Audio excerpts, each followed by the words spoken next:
सच्ची और अच्छी खबर लखनऊ दर्पण न्यूज। अंग्रेजों के छक्के छुड़ा दिए थे और उनके साथ में बहुत सी वीरांगनाएं हुई जो इतिहास में आज भी गुमनाम है।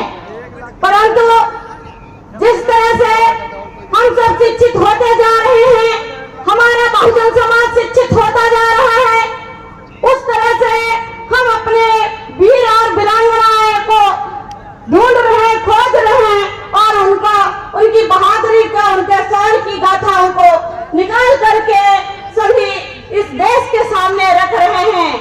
हमारा इतिहास आज से नहीं, हमारा इतिहास बहुत पुराना है और पुराना है, वीरांगना भी है और बहादुरी का है। आज जिस तरह से इस शासन में देख रहे हैं कि जो बहुजन को दबाने का काम किया जा रहा है, जो महिलाओं के लिए जो संविधान में कानून बने हैं उनको बराबर खत्म करने का काम किया जा रहा है, उससे लगता है कि जो हमारी बहनें बहुत मजबूत वीरता की प्रतीक थी उनको फिर पीछे धकेला जा रहा है। हम नहीं चाहते हैं कि हमारा इतिहास, आज की जो संघर्षरत महिलाएं हैं वो पीछे जाए। 50 साल पीछे इस सरकार ने हम सबको पीछे कर दिया है।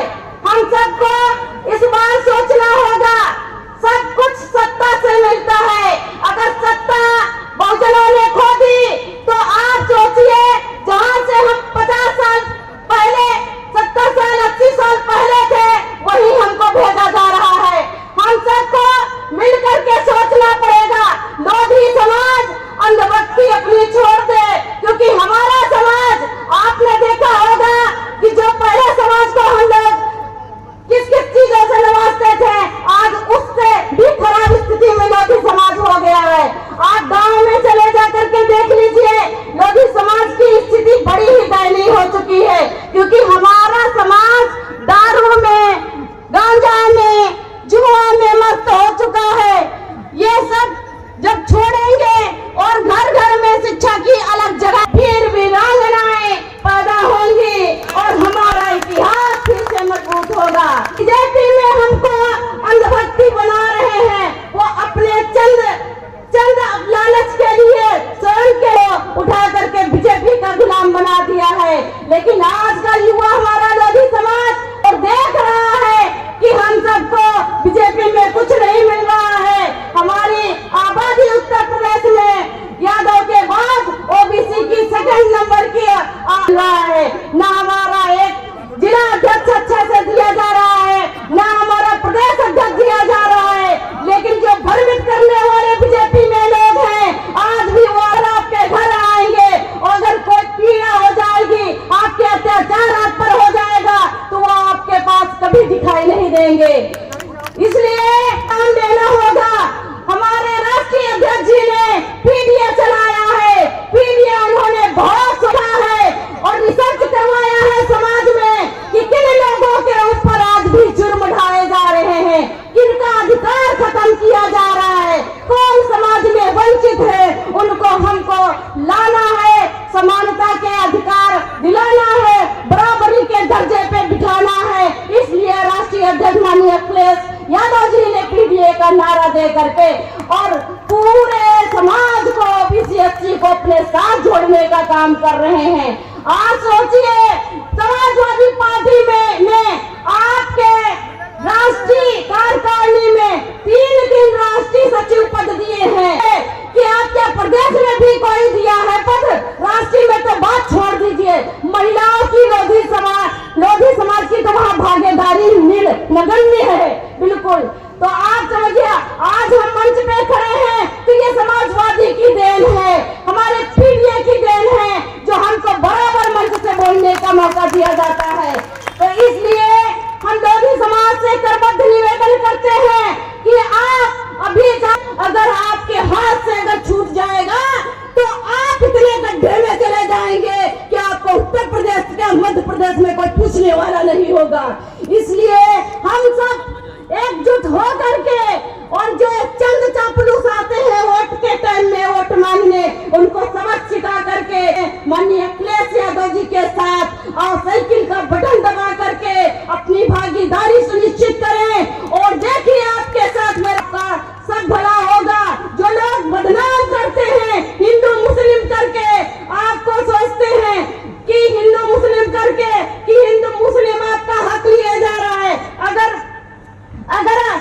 मुस्लिम साथ उनके साथ मुस्लिम है तो सारा मुस्लिम है। आपके भ्रांतियों में डाला जा रहा है कि सत्ता में आप ना आ पाए, ये बैरियर है कहीं न कहीं। इसके पीछे उन्हीं की मंशा है कि अगर ये एकजुट हो जाएंगे तो पूरे देश पर इनका राज हो जाएगा और मैं 15% पीछे फिर चला जाऊंगा।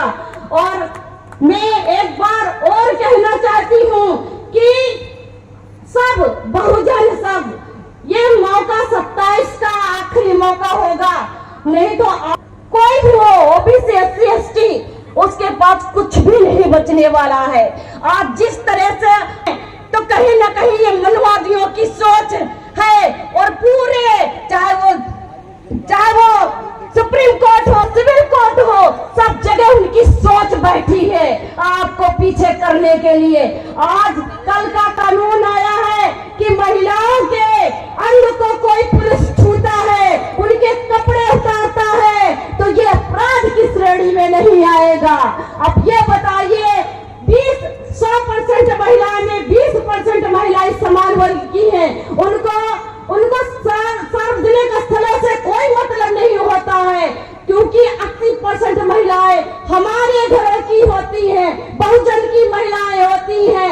वो सार्वजनिक जगह पे जाती हैं, अपने काम करती हैं, काम करके अपना करके रूप में हो, चाहे वो छोटे छोटे कारखाना में काम करने वाली हो, चाहे सिक्योरिटी गार्ड का काम करते हो, उनके साथ सब कहीं जाती होगी। और फिर ये कहा जाएगा कि आपको जो है ये अपराध की श्रेणी में नहीं आता है, आपका न्याय नहीं मिलेगा। तो ये देश किधर जा रहा है? ये देश फिर वही साथ में मंदिर और मठों में उनको देवदासी बना करके रखा जाता था, उनके साथ शोषण किया जाता था और जो औलादें पैदा होती थी उनको हर्ज नाम दिया जाता था। इसलिए हमें अपने इतिहास को अगर मजबूत करना है तो हमें को जोड़ करके अपने साथ चलना होगा।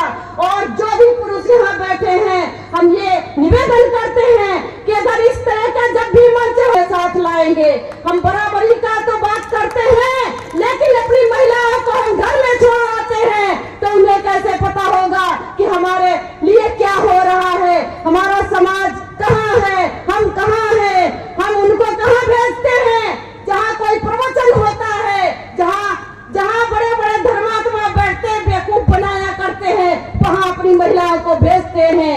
धर्म से हमारी लड़ाई कोई नहीं है, हमारी लड़ाई हक और अधिकारों की है। सभी लोग अपने अपने धर्म को मानते हैं और हम भी अपनी आस्था को मानते हैं। यह धर्म से हमारी कोई किसी प्रकार की लड़ाई नहीं है।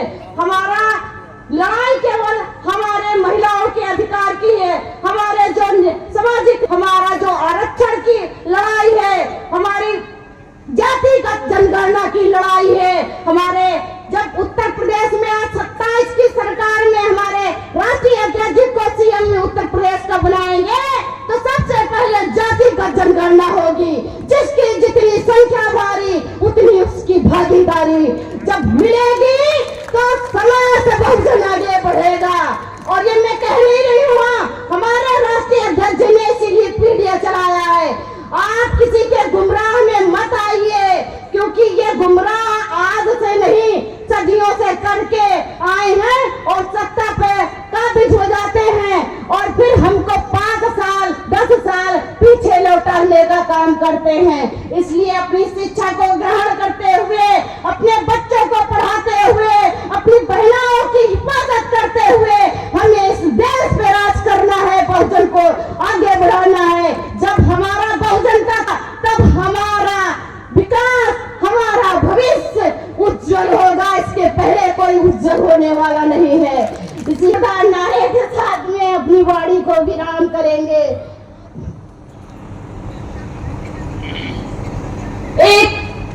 एक मैंने महिलाओं पे लेख लिखा है छोटा सा, नारी तुम वीर हो, तुम ही अन्नपूर्णा में वास करती हो, तुम उषा हो, रजनी हो, तुम धरा हो, अग्नि हो, तुम ही जगत की सृजनहार हो।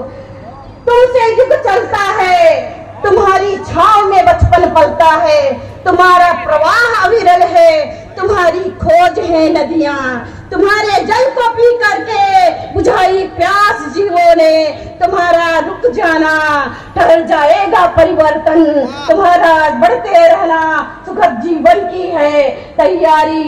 हमार हर पार्टी संगठन की आधार तुमसे है, जहाँ संघर्ष हो जारी तो हर जगह बस इस्तेमाल किया जाता, आपका ही उत्पीड़न करके फिर आपको शिकार